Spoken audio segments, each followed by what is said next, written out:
Bonjour les amis, aujourd'hui on va parler d'authenticité. On m'a fait une demande, donc vidéo sur demande aujourd'hui sur être authentique. Pardon. Alors, être authentique, c'est quelque chose que je travaille très souvent avec les gens qui viennent me voir. Quand on commence à discuter de choses qu'ils n'arrivent pas à faire, qui sont des choses problématiques parce que ils croient que ça va déranger l'entourage. Je parle souvent du qu'en dira-t-on. Les gens qui fonctionnent dans le qu'en dira-t-on. On est une grande partie de la population à fonctionner dans le qu'en dira-t-on. On a toujours peur d'inquiéter, suivant notre réaction, tel ou tel personnage qui soit en face de nous, de passer pour ceci ou bien de passer pour cela.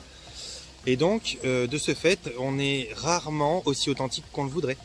Et être authentique, c'est quelque chose qui est très important. Dans le jargon de psychologie, on dit être congruent, être cohérent. Lorsque on cherche la congruence, lorsqu'on cherche l'authenticité d'une certaine manière, ça veut dire on cherche la vérité de soi, de ce qu'on est, de ce qu'on exprime, de ce qu'on veut exprimer, et plus tellement une sorte de diplomatie un peu hypocrite qui vise à être bien en société, qui vise à bien passer dans tel secteur, dans tel cercle social. Alors, moi, je le travaille énormément. Alors là, on n'est pas du tout sur les hypnoses dont on parle assez souvent sur ces vidéos, les hypnoses spirituelles, quantiques, où on visite les vies intérieures. Là, c'est vraiment un travail plus cartésien, plus terre à terre, où on travaille en programmation neurolinguistique, en hypnose aussi, mais ericksonienne, où on va travailler avec des exercices relativement simples quand même, sur les émotions, sur le fameux qu'en dira-t-on, sur la fameuse congruence. Cette congruence, cette cohérence, ce retour à l'authenticité, c'est quelque chose qui se fait facilement, il n'y a pas un gros travail de discipline derrière, et c'est quelque chose qui va vous apporter énormément. Parce que, mine de rien, sans qu'on s'en rende compte, quand on n'est pas authentique, quand on essaye de s'adapter à une société, à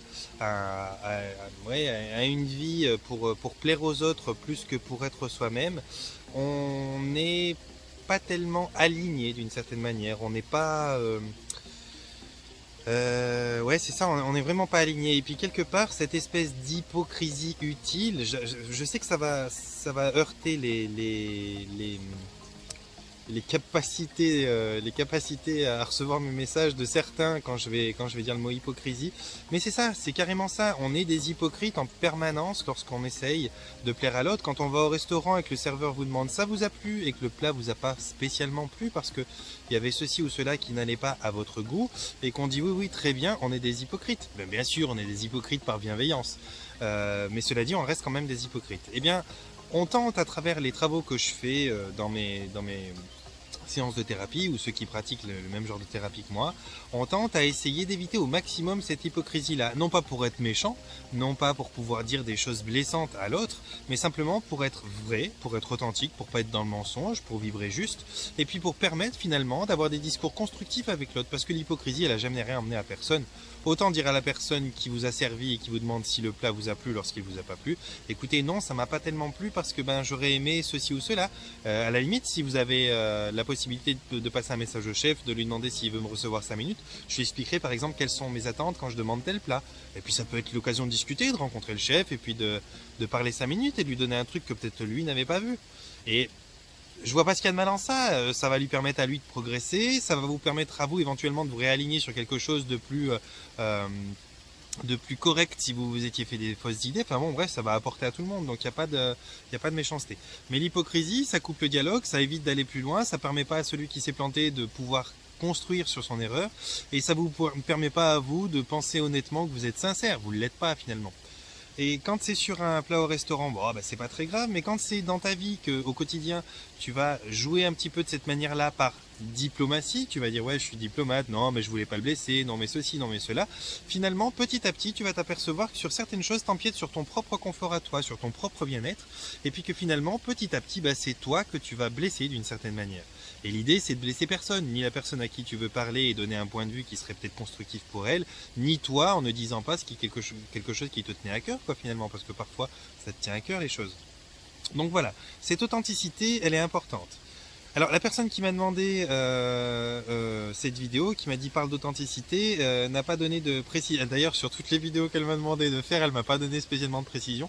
Donc je me lance un peu en freestyle comme ça, et puis elle me mettra des commentaires de toute façon il n'y a pas de souci. Mais voilà, pour parler de ce que moi j'avais comme idée de l'authenticité, je pense que c'est quelque chose de nécessaire que vous devez gagner, je pense que c'est quelque chose d'utile, je pense que quand vous êtes authentique, vous vibrez bien. Je dis souvent, attention, ça va être le moment de vulgarité là, je dis souvent à mes clients, vaut mieux dire va te faire enculer d'une façon cohérente, honnête, et puis franche, sincère, que de dire oui, oui, pas de problème d'une façon hypocrite, parce que vous le vouliez ou que vous ne le vouliez pas, que vous le sachiez ou pas, on a des capteurs, tous. Toi, tu as des capteurs, moi j'ai des capteurs, la personne à qui tu vas parler a des capteurs. Et bien sûr, sur un truc comme le serveur au restaurant à qui tu racontes une boulette pour faire passer la chose, c'est pas là qu'on va allumer nos capteurs et se rendre compte. Mais quand tu parles de choses profondes, sincères, qui te tiennent à cœur, que tes capteurs sont en marche, eh bien tu vas t'apercevoir que le mensonge que tu reçois en face, tu l'as capté d'une certaine manière. Et quand toi t'émets un mensonge, on le capte aussi.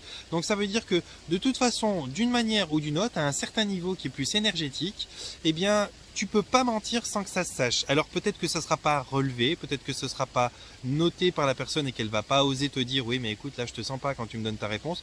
Mais quoi qu'il en soit, elle l'a capté.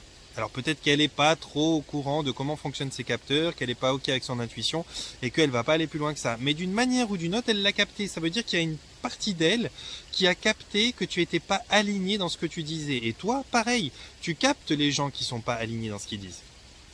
Je regardais un très beau truc l'autre jour, je vous aurais bien transmis, mais le problème c'est que j'ai oublié, parce que je regarde énormément de très beaux trucs, qui parlait de ça en expliquant que tout était vibration. Et donc vous le savez, je pense d'une certaine manière, ceux qui sont un petit peu éveillés, que la matière à tous les niveaux, que la pensée, que toutes les choses de la plus dense à la plus subtile des vibrations n'est que vibration. Je fais des vidéos en permanence pour expliquer ça, tout n'est que vibration, état vibratoire. Et donc à ce niveau-là, vous savez que alors, si vous ne savez pas, je vous explique. Quand on parle de matière, la matière en tant que telle ne va pas forcément s'intriquer. S'intriquer, ça veut dire se mélanger. Si vous avez quelque chose et que vous l'appuyez contre un autre quelque chose, ça ne va pas s'intriquer. Enfin, si ça s'intrique, ça va me faire drôlement mal, on va dire ça comme ça. Mais les vibrations, elles, s'intriquent en permanence. On appelle ça l'intrication quantique. Et donc, quand vous vibrez quelque chose de faux, ça s'intrique avec la vibration de la personne en face qui reçoit cette vibration fausse. Et donc, ça annule la possibilité, sur un certain plan, dans un certain champ, ça annule la possibilité de pouvoir aller plus loin dans quelque chose d'harmonieux et de sincère. Et quand les choses sont disharmonieuses et non sincères, bah ça donne des relations basiques qui ne vont pas plus loin, qui vous mettent pas forcément à l'aise, bien que vous le sentez pas à un certain niveau, c'est inconscient, mais qui vous mettent pas forcément à l'aise, qui mettent la personne pas forcément à l'aise. Et on a une ribambelle de personnes sur Terre qui sont pas forcément à l'aise avec plein de choses et qui arrivent plus finalement à vivre authentiquement.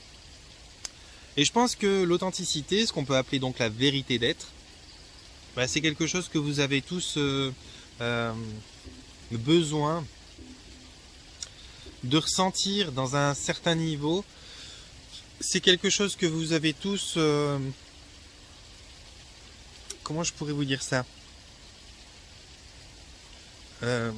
avantage à gagner, à expérimenter, à ressentir, parce que c'est ce qui permet finalement d'atteindre une certaine forme de complétude, c'est ce qui permet finalement d'atteindre une certaine forme de bien-être, et c'est ce qui permet finalement aussi de s'émanciper, de s'éveiller, de monter en vibration, de monter en conscience et de s'affirmer soi-même. Quand on est authentique, quand on ose dire les choses qu'on pense sincèrement, quand on le fait avec bienveillance bien entendu, mais qu'on dit quand même ce qu'on pense, on grandit, on forcit, on devient plus balèze, on devient plus grand, on devient plus armé, on a plus d'assurance, on a plus de confiance en soi, et ça je pense que c'est quelque chose qui est porteur, quelque chose qui illumine, qui irradie les autres. Et quand tu irradies les autres, quand tu donnes une certaine forme d'exemple, parce que tu te sens bien, parce que tu vas en avant, tu es un moteur un petit peu pour ton entourage, et bien quelque part tu es presque un thérapeute en soi, parce que les gens ont besoin d'exemples, ils ont besoin d'être confortés dans l'idée que ah mais quand on dit aussi ce qu'on pense, et ben ça passe. Alors encore une fois, il faut bien discerner le je dis ce que je pense avec bienveillance du je dis ce que je pense pour entrer dans tout le monde et faire le buzz, faire le secouer un peu les gens. C'est pas l'idée, bien que des fois ce soit nécessaire de secouer, mais l'idée c'est simplement d'être cohérent, d'être franc avec bienveillance. Et normalement quand tu l'as avec bienveillance, que tu es sincère avec bienveillance, quoi que tu dises, ça passera bien. Ça ne veut pas dire que ce sera confortable pour la personne en face de l'entendre, mais par contre, elle n'aura pas de rancune vis-à-vis de toi, parce qu'elle verra que tu ne l'as pas fait pour faire mal. Elle verra que tu l'as fait pour essayer de voir si on peut développer quelque chose derrière ça. Si ça peut l'aider à construire, si ça peut l'aider à grandir, si ça peut l'aider à être meilleur d'une certaine manière. Voilà. Mon petit partage de réflexion ce matin, il était sur ça. Je ne vais pas forcément en faire beaucoup plus. Ce sera une vidéo courte. Vous n'avez peut-être pas trop l'habitude avec moi, la dizaine de minutes. Mais aujourd'hui, je vais simplement vous dire ça là-dessus. Osez l'authenticité. Il y a des exercices d'une simplicité hallucinante pour y arriver, avec des gens qui travaillent comme moi en thérapie brève, avec la programmation neurolinguistique, l'approche systémique, les constellations familiales. Il y a énormément d'exercices qui vous emmènent à la cohérence facilement. Je ne sais pas si vous allez le trouver sur internet parce que c'est un petit peu secret tout ça. Je ne sais pas pour quelle raison tous ces outils qui seraient merveilleux à obtenir gratuitement sont un peu cachés, mais si vous le trouvez, il y a un exercice parfait qui s'appelle le chemin de vie. C'est une réassociation de son système de valeurs où après on se projette sur une période donnée. On appelle ça le chemin de vie, c'est la programmation neurolinguistique. C'est quelque chose qui est abordable, qui est facile à faire, ça se fait à 2 personnes et puis qui peut vraiment changer votre système au monde, votre rapport au monde, et qui peut vraiment vous permettre de vous émanciper de toutes ces croyances limitantes que vous devez être comme ci ou comme ça, que vous devez parler de telle ou telle manière pour bien passer, pour pas déranger l'autre. Faut pas hésiter à déranger de temps en temps si c'est fait par bienveillance, encore une fois. Donc voilà, sinon vous pouvez me contacter, on peut en parler un petit peu plus en commentaire ou bien par message. Et puis si vous voulez prendre rendez-vous avec moi pour par exemple essayer un de ces genres d'exercices là qui va vous permettre de vous émanciper justement encore une fois, eh bien c'est avec grand plaisir. Sinon je vais vous laisser mon lien Facebook pour que vous puissiez me retrouver et me prendre comme ami sur Facebook ou discuter là. Je vais vous envoyer un panier de bisous, comme d'habitude. Je vous laisse me mettre un pouce en l'air si jamais la vidéo vous paraît sympa et que vous avez envie qu'elle soit plus visionnée. Je pense à une chaîne que j'aime beaucoup qui s'appelle Partager, c'est sympa sur YouTube. Mais j'ai envie de vous dire ça aussi, ouais, partager, c'est sympa. Et puis, abonnez-vous, grandissez la famille de ce partage de réflexion. Et puis, d'ici là, je vous souhaite de vous porter bien et de prendre soin de vous.